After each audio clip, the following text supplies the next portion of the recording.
भैया नमस्कार, हम विपिन चौरसिया यूट्यूब चैनल से। अगर हमारा चैनल पर आ गए लो तो हमारा चैनल कर लो सब्सक्राइब और वीडियो को करा लो शेयर। और देखो लो मनीषा डांसर के वीडियो लेके आई बनी जॉन की बढ़िया से पिटाई बनी।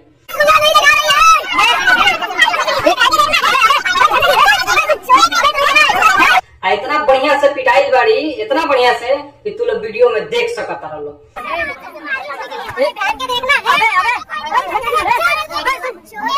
और मनीषा डांसर कभी भी अश्लील वीडियो ले आवेली, बढ़िया वीडियो ना ले आवेली, हमेशा अश्लील वीडियो ले आवेली। मनीषा डांसर वीडियो देख लो और वीडियो देख के एंजॉय लो और हमारा वीडियो को ज्यादा से ज्यादा शेयर करा लो। अजय मरले बा उनको को देख लो भाई, मरले बड़ा सही कैले बड़ा।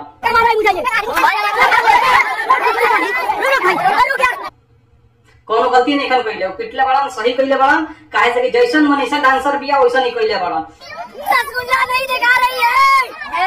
हम तो ये खुश बनी यही मनीषा डांसर कहीं भी भेटाओ तो तारा लोग के पिटला के जरूरत है, पूरा भर पेट। तो जैसे कि देख सकते हैं हमको मनीषा डांसर मिल चुके हैं, जो तुम्हें रसगुल्ला दिखा के बहुत ज्यादा वायरल है। आई अश्लील वीडियो बनावे ली मनीषा डांसर, कभी भी खाली अश्लील वीडियो। कौन उनका अच्छा वीडियो ना बनेला। आइए गाना के समय देखो लो वीडियो और वीडियो देख के एंजॉय लो। अगर हमारा चैनल पर आगे लो तो हमारा चैनल को कर लो सब्सक्राइब और वीडियो को कर लो शेयर, जौन के हमेशा हम ऐसा ही वीडियो लेके आवत रहेनी। और देखो लो मनीषा डांसर के पिटाई के वीडियो, जौन की दिल्ली में पिटाई बड़ी खूब बढ़िया से। देखा भाई साहब पिटले बड़ान, देख सकता रहो स्क्रीन पर, और बहुत बढ़िया से पिटले बड़ान, लाता ही से कूट दिले बड़ान इनकरा के। और देखो लो मनीषा डांसर के। जब तक खातिर नमस्कार, फिर मिले अगला वीडियो में नए वीडियो के साथ। भैया नमस्कार, हम विपिन चौरसिया यूट्यूब चैनल से। अगर हमारा चैनल पर आगे लो तो हमारा चैनल कर लो सब्सक्राइब और वीडियो को करा लो शेयर। और देखो लो मनीषा डांसर के वीडियो लेके आई बनी जॉन की बढ़िया से पिटाई बड़ी। इतना बढ़िया से पिटाई बड़ी, इतना बढ़िया से कि तू लोग वीडियो में देख सकता रहो। और मनीषा डांसर कभी भी अश्लील वीडियो ले आवेली, बढ़िया वीडियो ना ले आवेली, हमेशा अश्लील वीडियो ले आवेली मनीषा डांसर। वीडियो देखा लो और वीडियो देख के एंजॉय लो और हमारा वीडियो को ज्यादा से ज्यादा शेयर करा लो।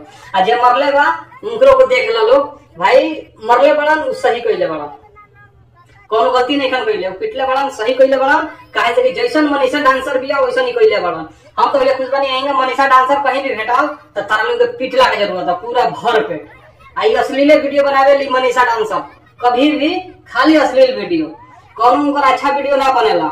आइए गाना के समय देखो लो वीडियो और वीडियो देख के एंजॉय लो। अगर हमारा चैनल पर आगे लो तो हमारा चैनल को कर लो सब्सक्राइब और वीडियो को कर लो शेयर, जौन के हमेशा हम ऐसा ही वीडियो लेके आवत रहेनी। और देखो लो मनीषा डांसर के पिटाई के वीडियो, जौन की दिल्ली में पिटाई बड़ी खूब बढ़िया से। देखा भाई साहब पिटले बड़ा, देख सकता रहो स्क्रीन पर, और बहुत बढ़िया से पिटले बड़ा, लाता ही से कूट दिले बड़ा निकरा के। और देखो लो मनीषा डांसर के। जब तक खातिर नमस्कार, फिर मिले अगला वीडियो में नए वीडियो के साथ।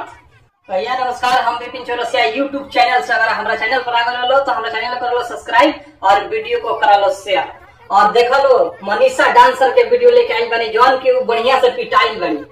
इतना बढ़िया से पिटाई बड़ी, इतना बढ़िया से कि तू लोग वीडियो में देख सकता रहो। और मनीषा डांसर कभी भी अश्लील वीडियो ले आवेली, बढ़िया वीडियो ना ले आवेली, हमेशा अश्लील वीडियो ले आवेली मनीषा डांसर।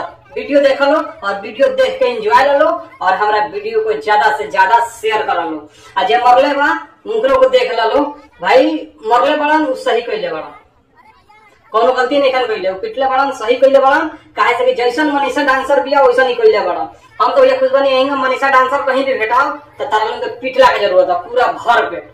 आई अश्लील वीडियो बनावे ली मनीषा डांसर, कभी भी खाली अश्लील वीडियो। कौन उनका अच्छा वीडियो ना बनेला। आइए गाना के समय देखो लो वीडियो और वीडियो देख के एंजॉय लो। अगर हमारा चैनल पर आगे लो तो हमारा चैनल को कर लो सब्सक्राइब और वीडियो को कर लो शेयर, जौन के हमेशा हम ऐसा ही वीडियो लेके आवत रहेनी। और देखो लो मनीषा डांसर के पिटाई के वीडियो, जौन की दिल्ली में पिटाई बड़ी खूब बढ़िया से। देखा भाई साहब पिटले बड़ा, देख सकता रहो स्क्रीन पर, और बहुत बढ़िया से पिटले बड़ा, लाता ही से कूट दिले बड़ा निकरा के। और देखो लो मनीषा डांसर के। जब तक खातिर नमस्कार, फिर मिले अगला वीडियो में नए वीडियो के साथ।